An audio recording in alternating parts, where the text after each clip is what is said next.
So let's talk about walking in your purpose. Like Carola said, my name is Paulette Pinheiro, founder and CEO on Unstoppable Latina. But today is not about me, because I can't wait to introduce you to the amazing, another unstoppable Latina, Valeria Aloe. But before Valeria joins me, I need to tell you all about Valeria because she's a powerhouse Latina. And we're going to talk about resiliency. We're going to talk about so many things. So let me introduce you to this amazing Latina. Valeria Aloe is a speaker, entrepreneurship coach, award-winning author of Uncolonized Latinas, Transforming Our Mindset and Rising Together. And I have my book here. Like, I'm ready. This is like they say you never meet your heroes. I am. I love Valeria. Valeria is also the creator of a mindset transformation and behavioral change global movement called Rising Together, that through workshops, keynotes, and coaching supports Latinas to unlearn cultural ways of thinking and behaviors that hold us back from succeeding in spaces of visibility, leadership, and wealth creation. Oh, so powerful to start with Valeria. A first generation to college and to corporate spaces, Valeria worked 20 plus years in brand management, business development, and finance in leading companies across 7 countries. 7. I'm telling you, it's a badass. These include Procter & Gamble, Citibank, Reckitt-Benckiser, and PricewaterhouseCoopers. Her work with the Latino community has earned her several awards, including, escuchen esto, Top 50 Women in Business in New Jersey in 2020, and 5th most influential Hispanic in New Jersey in 2021. Her award-winning book, Uncolonized Latinas, has recently been acknowledged with a gold medal by Golden Door Awards in partnership with Icongo and United Nations, and gold medal by BookFest and the grand prize at the Firebird Book Awards. She holds degrees in business administration and finance from Universidad Católica Argentina, an MBA from the Tuck School of Business at Dartmouth, and a master in spiritual science. She is currently pursuing a doctorate in spiritual science. To find more information about Valeria's book, her work, I encourage you to visit her website, www.valeriaaloe.com, to learn more about her book, speaking, and to join the Rising Together movement. So I want to welcome Valeria to the stage. Yes, Valeria. Hola. Oh, gracias. I'm so moved. First of all, thank you for such a loving introduction. I don't think I have been introduced with so much love ever. So thank you. Yeah, thank you. I was almost crying there. So thank you.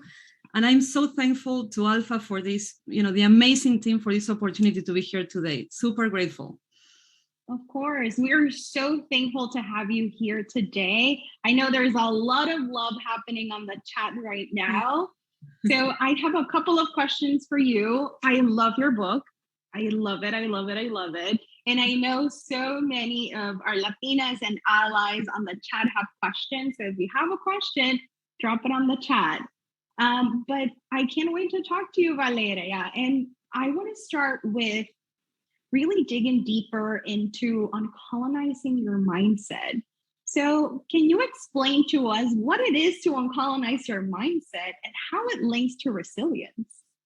Yes, and we have a lot to unpack. So I will take my time to unpack this. And essentially, to uncolonize our mindset is to let go of ways of thinking that we bring from our culture and that hold us back. So remember in the beginning, we were saying we have a huge leadership gap, not enough Latinas in leadership. We have a huge wealth gap. We don't make as much money as we should or we could. So yes, we could say the system is flawed. And yes, there are issues in the system, systemic issues that need to change. But also we have the opportunity to look within and do the work. Because if we wait for the system to change, with so many Latinas entering the workforce, so many of us growing in our companies and organizations, we cannot wait for the system to change. We need to be the ones changing from within. So uncolonizing our mindsets means looking into how our beloved Latin American country countries, the culture influenced us to think and behave in certain ways that hold us back. And let me give you a couple examples. It is shown in research, and I did a lot of research for the book, which was a labor of love. I interviewed more than 60 Latinas, a big group, and then I read like 80 research reports. It was like crazy. So there is a common denominator in the way we see ourselves, particularly immigrant Latinas and daughters of immigrants, in the way we were raised and how our mindset and belief system gets formed as we grow up, which happens very young. Latina women were not in the roles that we have access to. So we grew up thinking that, we were meant to be a certain type of woman, but who we are now, or the opportunities we have in front of us, being the first ones to go to college, being the first ones to go to professional spaces, type in the chat if you're the first one, and your mom did not have that opportunity, or your grandma. So you grew up, even if you're unconscious about it, you grew up thinking, this is the woman that I'm meant to be, right? So uncolonizing means looking into the ways we hold ourselves back. And there are three main ones. One is a sense of lack. We come from a culture, and we need to say this with all the letters, como se dice, which is, we come from a culture that has been labeled inferior. So I heard many times in Argentina. Espérate. We need like deep breathe. Let's just like. Yes or no? Yeah, I can relate to this, that our countries were labeled as inferior. Our culture is considered inferior.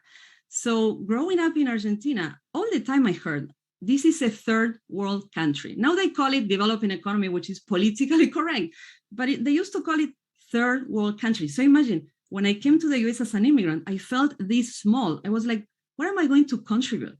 I don't have what it takes to succeed here. This country has all figured out. So that story as an immigrant then gets passed on to our kids. And that's a sense of cultural lack that we have, that we are not good enough. There is another one, that is the unworthiness, feeling that we are not deserving of greatness. We are not deserving of more money. We're not deserving and this can be very unconscious. So we'll unpack this later on even more. But there is a sense in our culture that is, we are unworthy. And part of that is our past has been hidden. We do not talk about colonization. We do not talk about the trauma of the immigration. We do not talk about the trauma of children of immigrants who were the translators for their parents and all they went through. We don't talk about it. So when a part of your past is not laid out clearly on the table and we don't speak about it, it's like it never happened. And that creates a hole in us, a hole inside of us, and creates unworthiness. And then the third one is silence. How many of you heard, put your head down and do the work, don't rock the boat, be thankful, be grateful. Calladita te ves más bonita. I can like. Calladita te ves más bonita. Exacto. Yes. So, right, we heard that. So that's what it means to uncolonize the mindset. It is to let go of all those illusions, all that like fake information in a way, all of that we have in our mindsets and is outdated. Now, what does it have to do with resilience? Why is resilience linked to this? So let me start by saying that I burnt out in 2016. And as you saw before, all of those accomplishments that look so nice, right, in a bio, but I did it wrong. I burnt out. 2016, I collapsed. So what happened is resilience can be really misunderstood in our culture, right? Because resilience in a way is, I'm going to keep going. I'm bouncing back from difficulties. And oh my gosh, as Latinas, we face so many difficulties. We face a system that does not understand who we are, doesn't seem to value who we are, right? And we seem to be struggling and going against the wall, así, pegándole a la pared. Entonces, we keep going and we keep pushing, but guess what? There is a real part of resilience that I learned through burning out that I want to share with you with this. It is okay not to be okay, because we're many times in denial of what we feel emotionally, mentally, physically. That was me. I was in denial. I was not okay. I was pushing in a corporate world, but I was not okay inside. I was feeling lacking. I was feeling not good enough. So when we keep pushing, we feel we're resilient, but in a way, we need to say, the real resilience is in acknowledging that it is okay not to be okay. We need to be not afraid to see, to look within, because that's when we can heal and change. So that's how I unpacked the first question you had. We unpacked a lot. Yes, I love that. And thank you so much for being so vulnerable and sharing that piece. One of the things that I feel gets lost in leadership conversations and anything around abundance and mindset and perseverance is us showing our vulnerability and showing stories. And I thank you so much for sharing that, because there is no one big path that is perfect. There's and the biggest transformation comes from listening to stories like yours, where you're very vulnerable with us, with all 67 people here right now, about your struggles and how you turn that into purpose and into a movement. I want to call out some of the love that is happening on the chat. Keep that going up. A lot of people connected when we were talking about being a first generation daughter of immigrants. So Leandra, first gen Colombian American, second female to graduate college. A lot of yeses and love. So true. I love it. We're powerful. Janet commented, pero calladitas ya no podemos. Nos vemos las bonitas speaking up. Exactly. Yes. I love that. So you mentioned lack, unworthiness, and silence as the most pervasive limited cultural patterns that are holding us back, mostly unconsciously. So how does that look in our day-to-day? What are some of the specific behaviors and how do they manifest in our day-to-day lives? Excellent. This is the most important part of the conversation, because you may say, oh, I don't feel unworthy. Because sometimes these mindsets or ways of thinking are so unconscious and so deep. These are the root of any behavior, and so deep that we don't see that. Like, I saw in the past, oh, I'm not unworthy. But, this is then when I saw my behaviors, I'm like, oh, interesting. So let me unpack for you what I have researched and how specifically this can show in your day-to-day, so that you can see, oh, if I'm doing this, I need to be working on my sense of lack. If I'm doing this, I need to be working on my sense of unworthiness, right? So first of all, let's start with unworthiness. When we feel unworthy of greatness, and let's say that you're given an opportunity or you have, a promotion or a new project at work or a new client, if you're a business owner, what we do, Latinas, is we overcompensate. We work extra hard. So we do it, we overcompensate, because so if you're finding yourself working super hard, past exhaustion, when your body just wants to go to bed and you still keep going, you need to think about what is going on here. Am I feeling unworthy of this client? So am I trying to make this client happy and, trying to show them that I can? Well, what's really going on? So that's one, the overcompensation. The other one that we do a lot as Latinas, more than any other cultures, I have to say, is we disown our victories. So when somebody says, great work, we usually say, many times we say, oh, I was in the right time at the right place. Or sometimes I see Latina leaders who do not take on ownership for the great work, for the great success. Instead of saying, thank you for seeing the value of this, we say, oh, we find excuses like, oh yeah, but I thought this was not so great, or maybe I missed this. Do you think I missed this? Was that okay? So we do that a lot. We're a little apologetic. So that has a root of unworthiness as well. And the third one that I want to share with you that we all do so in the statistics is we do not charge our worth. That's a key. And I went 7 years. I'm not embarrassed to say this anymore. I had to do therapy on this, okay? I went 7 years without asking for a salary increase. And of course, I was doing great work. The salary increase never came, because the thing about putting your head down and doing the work, somebody will notice that's not work anymore.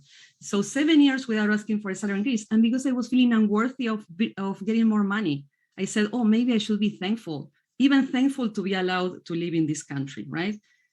Even as a US citizen, being thankful to be allowed to live in this country. That's unworthiness. We are not owning our space. So looking into lack, what we do when we feel lacking, so we covered a little bit of unworthiness. The lacking part is we usually procrastinate. So when we feel lacking, a way to not see that you may not complete the project. It's just not to do it, right? So we bypass opportunities. We try to check 100% of the boxes before we apply for a job or we ask for a promotion. We shy away from a new project. So we do that a lot. So, and I've been doing that a lot in the past. So when that happens, is look inside. Do I feel lacking? Do I feel that I'm not good enough? Because you need to work on that. And a way to work on that is to really believe in your heart that you're resourceful, because none of us is perfect. None of us is perfect, but we can be resourceful to find the answers, and we can take more risks. We are seen as a community who doesn't take enough risks. Okay, that's a reality of research. So how do we do with that? We need to believe in our hearts that we can, even if no one ever told you so, because I know for many of us, I was very lucky. My parents told me you can't do anything, but I know for many Latinas, they didn't hear that. I'm telling this to you today, you can. So you can believe in your heart that you can, and you're resourceful and will find a way. Go for it, even if you don't check the 100% of the requirements. And the third one that is my favorite is silence. Our silence. We are humble. We don't speak up because we don't want to rock the boat. That's a reality. And part of silence is also not saying no. That's also silence, not being true to yourself, not speaking up with your truth.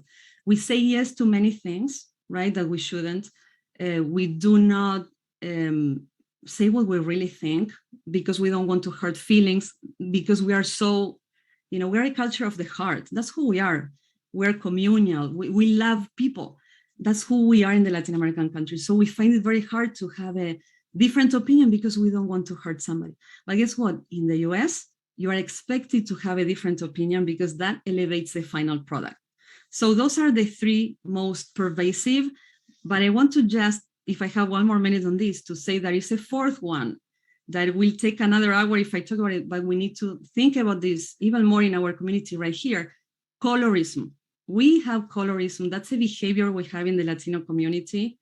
And I have to say, as a white Latina, I was not aware of colorism until I heard the stories of my Afro-Latina sisters. And we cried while talking about those stories. Colorism is real.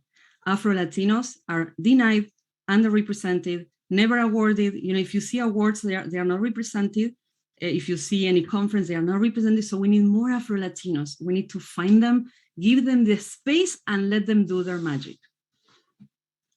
Wow, Valeria, I have read your book twice, and I've used it to navigate conversations with my therapist around some of my own limiting beliefs and, my own personal leadership journey, but also as a Boricua born and raised and being here in the US and navigating those conversations around anti-Blackness and colorism and how to navigate those conversations with my family. And so I'm a crier. I promise I did not cry, but I am about to. And it's amazing because to hear what I've read from your words with that authenticity and vulnerability and those stories really resonates with me. And one of the things that you named as kind of like that core theme is that colorism and anti-Blackness. Yes. And thank you for naming your own privilege and how it gives you access to opportunities that Black women and Afro-Latinas don't get access to. So I would love to ask you a little bit more around that. And thank you for bringing that up because we don't talk about that enough in our comunidades and with our gente. We don't talk about it. Yeah. Mm-hmm. One of the themes that comes up with uncolonizing your mindset and what you've shared, it's also about like stepping up and living your purpose. So how is living your purpose helps us become better mentors and allies to folks with intersecting identities? You kind of like already started talking about that, but como comunidad, we have so many intersecting identities. Like I am a Latina, but I am a mom, but I am not an immigrant because I'm Boricua, but I'm bisexual. And like, how does uncolonizing your mindset and living your purpose help us be better mentors and allies to other folks, even from our own communities that we might not have the same identity or have the same experiences? I'm going to share some of my own experience in finding my own purpose, which after I burnt out, I embarked on a mission of finding a reason to live, essentially, a reason to be on this planet. I'm also a mother, a wife, a daughter, a professional. But I felt no purpose in 2016. I was so depleted. What I can tell you is that a purpose is a big word. Purpose is not a goal. It's not a goal. Purpose is a higher order. To me, personally, my purpose was very clear when I embraced that I am a soul having a human experience. And I'm not here to talk about religion, but I believe deeply in my heart that we are souls having a human experience. And that when you think about that is, why am I here on this planet? Am I here to make money? And then at some point, I'm not sure when, I will die and the money will stay here. I'm not living with that, right? So the purpose to me, it touched really my heart in 2016 when I went to the Hispanic Chamber of Commerce, an event here. And I was surrounded for the first time with so many Latinos looking so different from all over the place. And, that really touched my heart because it was the first time that I was with other Latinos. I was usually the only Latina in the room. And I fell in love with who we are. And my purpose was born out of that, of just walking into an event and feeling good, understanding that, it is okay to connect with how we feel. And how you feel will guide you to your purpose. When you're suffering, pushing too hard, feeling exhausted and miserable, that's not your purpose. Your purpose is supposed to fill you up and to overflow. And talking about mentorship and sponsoring, when you feel so full inside with what you're doing, it's naturally that you want to share. And the more you share, the more your heart opens up even more. So it starts to flow, the give and receive. It starts to flow in my own experience. And the purpose just, fills you in and lights you up in your life in such a way that is unavoidable that you want to share that with others. There is a sense of self-love involved in this, a sense of sharing the goodness with others. And I want to invite everybody here today to pay more attention to how you feel with what you're doing. Because when something feels really good in your life and lights you up, that could be the road to your purpose, because many people are finding for meaning today, looking for meaning. They're here like, what am I here to do? This cannot be everything there is. There has to be a higher purpose, a bigger meaning to my life. Yes, there is. And the way to find it is by following your heart and paying attention to how you feel. And also make it very intentional to be in a community and to help others. You know why? Because the Latino community, just the Latino community, 30% is younger than 18 years old. There are not enough people in positions of power, enough Latinos or even people of color in positions of power to mentor and sponsor our young Latinos. Last week, I went to a high school to speak to 15-year-olds. It was the best transformational experience I had. I had the blessing to be there with them. And I just showed up and I started to speak to them. Do that more often. Younger than 18, they really need us. Don't take, don't discount what you have to offer. Honor that. There is a lot you can share. And that's the way to find meaning in life, to find purpose in life, and to feel a life of fulfillment and to be enlightened in what you do. Oh, I'm taking so many notes. This is quote after quote. This is warming my heart. Ingrid just shared on the chat. Thank you, Ingrid. Valeria Paulette. I also believe we're colorful souls and we're here to have a human experience by helping others, starting with our own beautiful hearts. Yeah. Yes. I That's love powerful. that. Thank you. Yes. That's so powerful. So I want to ask you one more question, and then we have so many amazing questions that folks have been dropping on the chat. No worries, I will get to your questions too. I have them ready.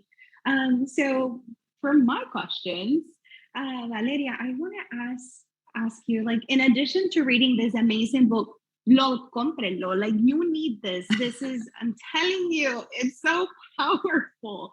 I love it. It's in my top 3 books. I love it. Oh, I love this book. Siempre está aquí al ladito mío in my desk that I can open it and be like, oh, okay, gracias, Valeria. So you don't know it, but you're already like my business bestie. You don't know, you're here with me all the time, Valeria. I promise. So in addition to reading your book, what are 3 things that the Latinas today, the women today, can implement in their day-to-day to uncolonize those limiting beliefs and live more authentically?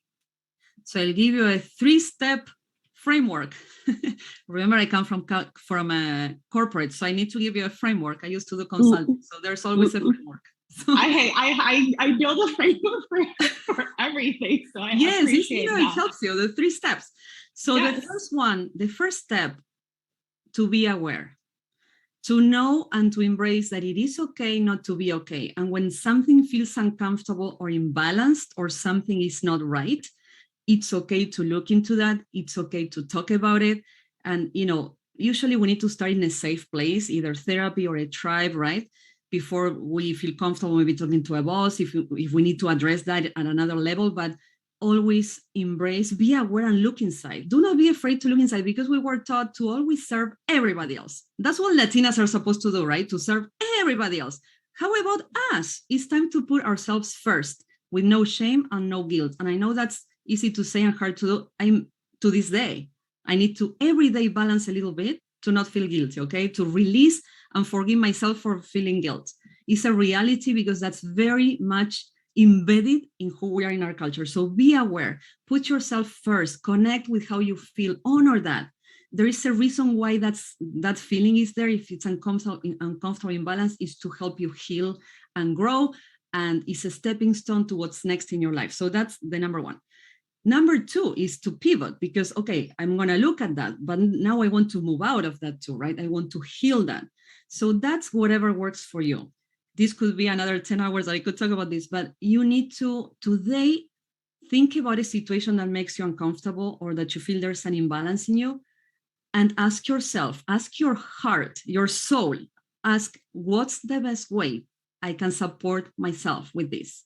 What's the best way?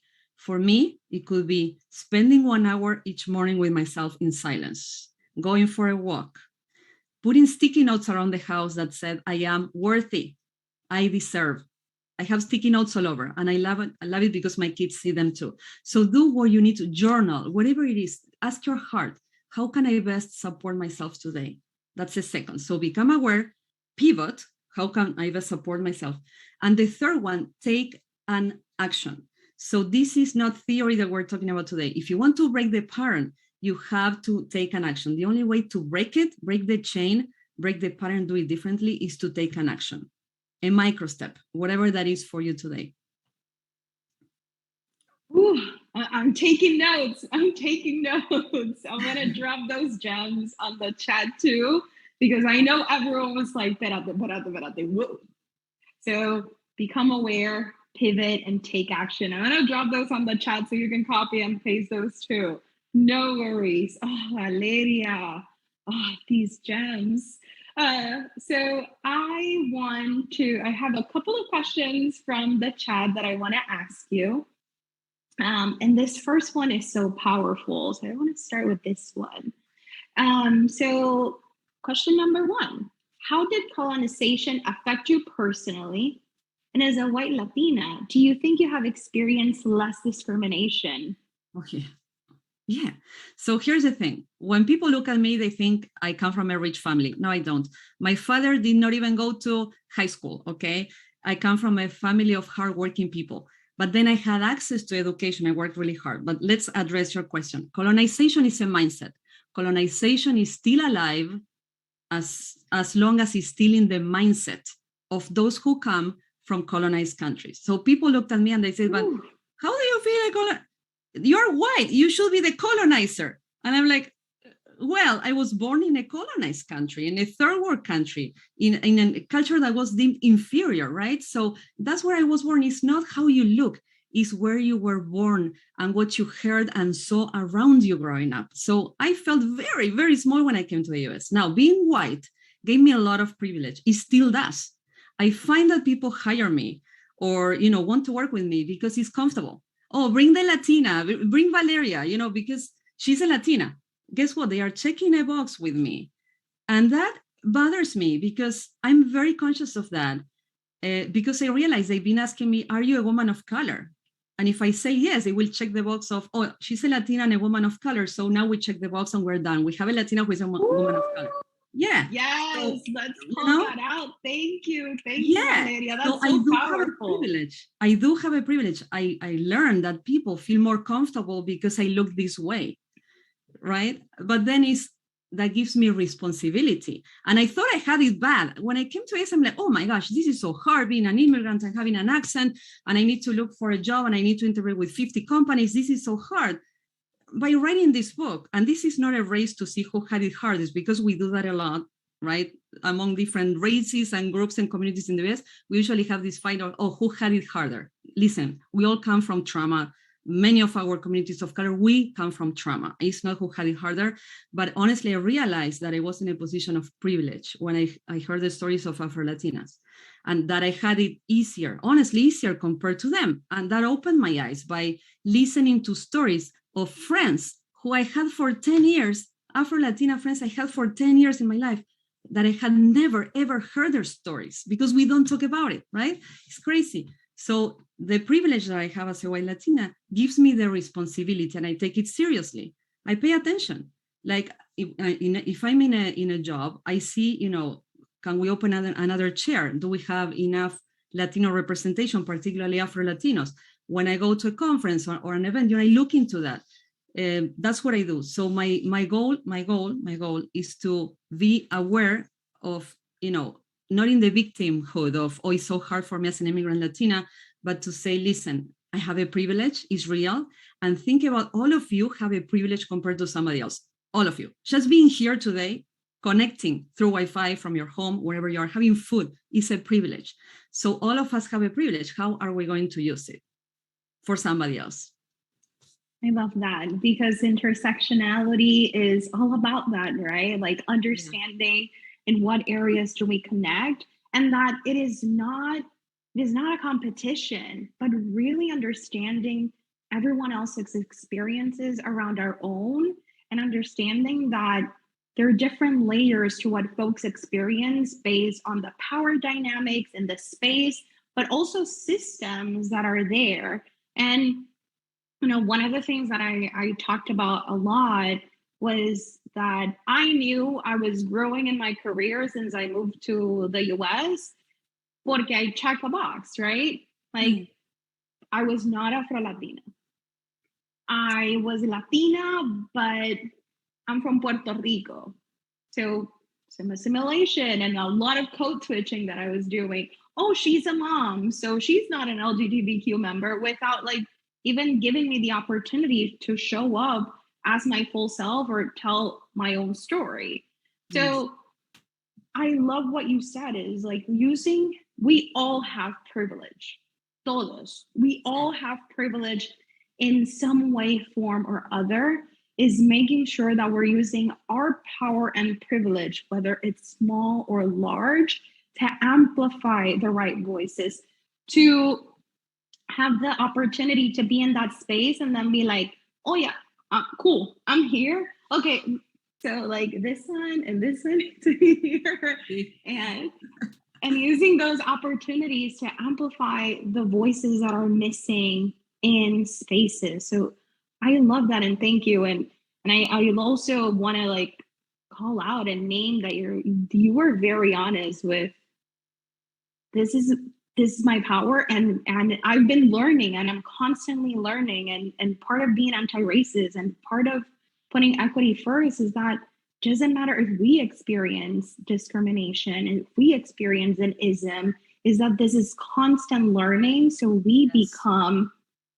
allies, and that we're amplifying the right people, stepping up and stepping back. So I love that.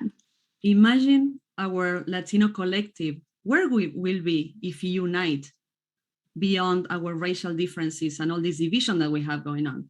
If we can really unite past that, being 30% of this country in 2060, Imagine what that can do, not just for the US, for all of Latin America. Super powerful. Mm-hmm. The change, like that systems change will have, but we have to uncolonize our mindset and have those conversations with ourselves, so we're ready to have those conversations with the people around us and help each other. Yes. Mm-hmm. So I have another question from the chat. How do you deal with pressures of success, especially as the first generation, and how does that look? Well, I failed that test because I burnt out in 2016.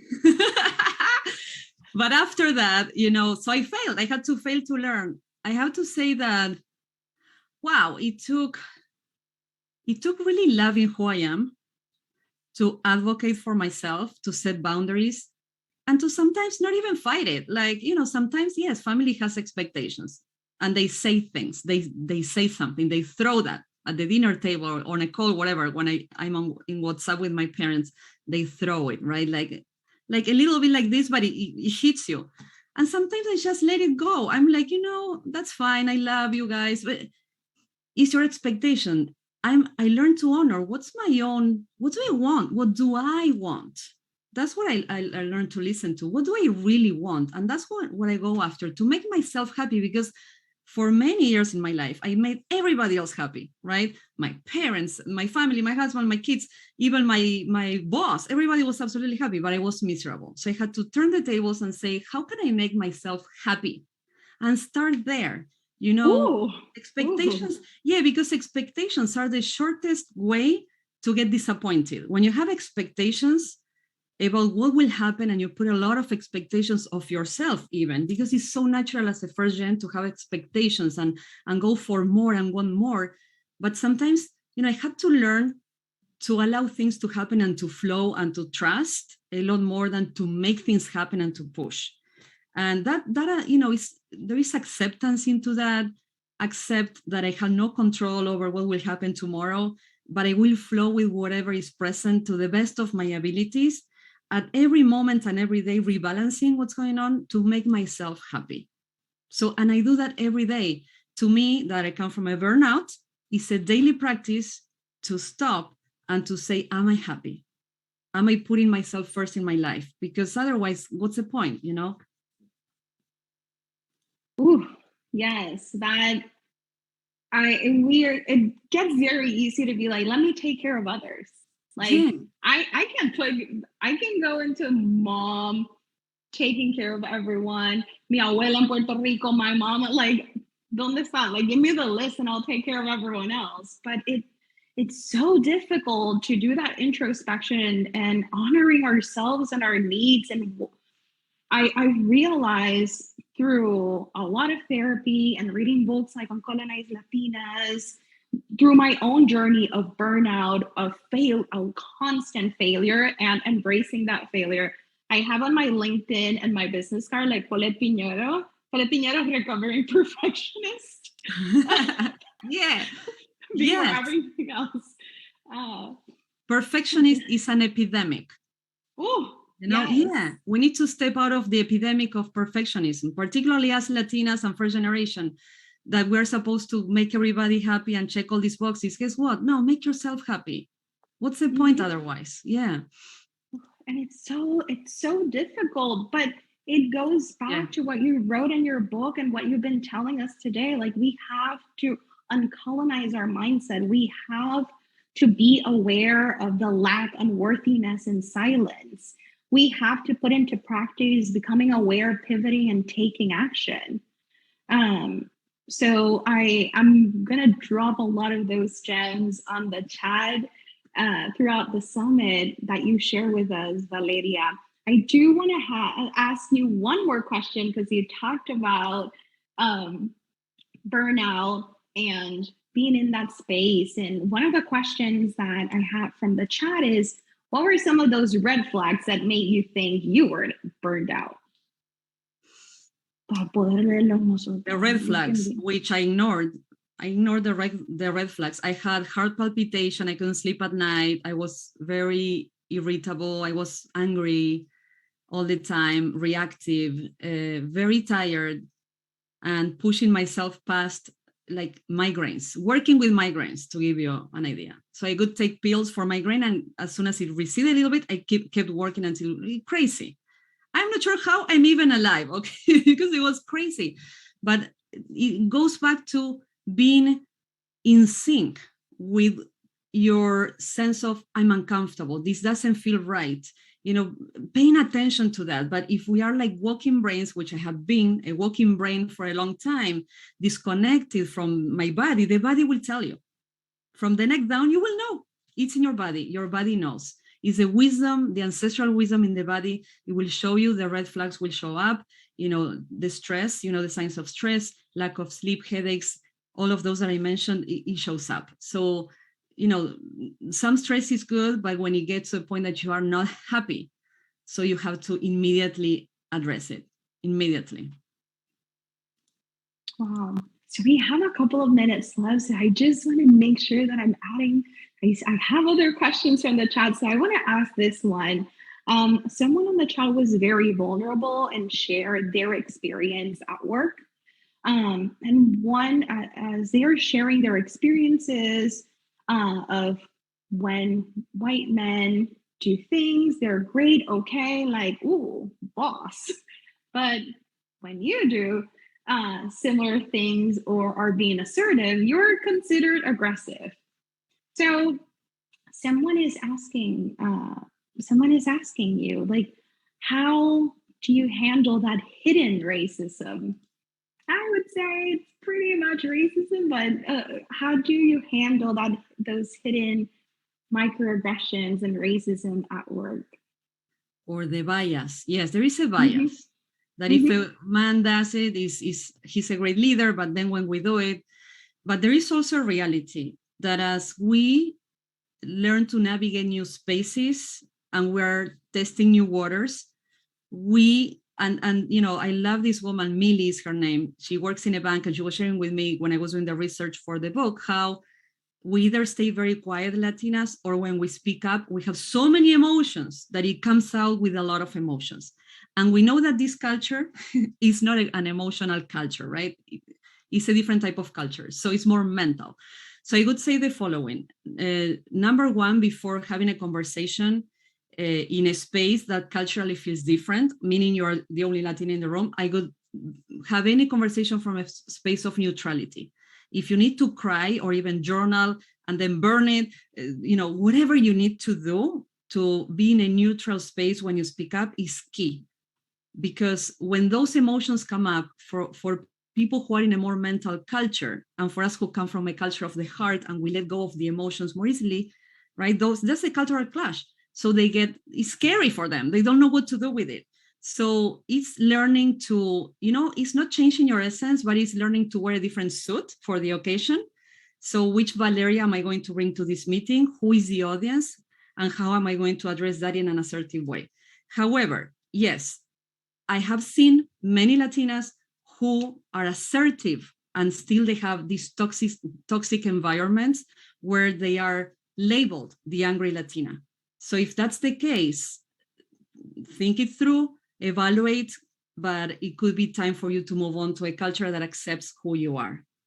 It could be time to move on. So try first with being more assertive, putting the emotions, burning the emotions out before going into those meetings. But if it continues to happen, then you may be in a space that is not accepting who you are, and there is a better place for you. You deserve a better place, who loves you and accepts who you are as you are.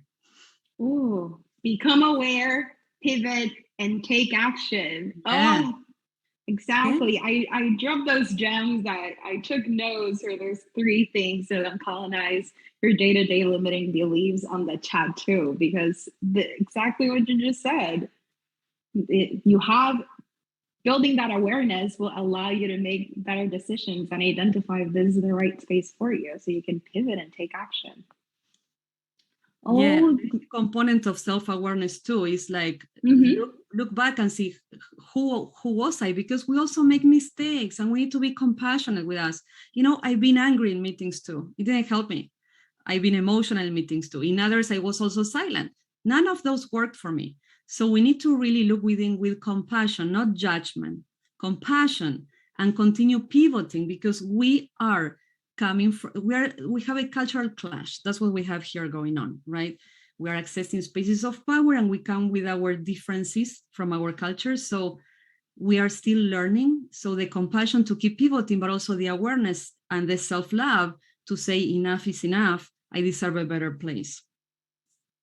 Oh, gracias, Valeria. Thank you so much. Thank you. Oh my God, you need to get Uncolonized Latinas. You need to get it. I'm telling you, it's amazing. To learn more about Uncolonized Latinas, connect with Valeria, learn about her speaking, and to join the Rising Together movement that I joined. Let's all rise together. Yes, let's rise together.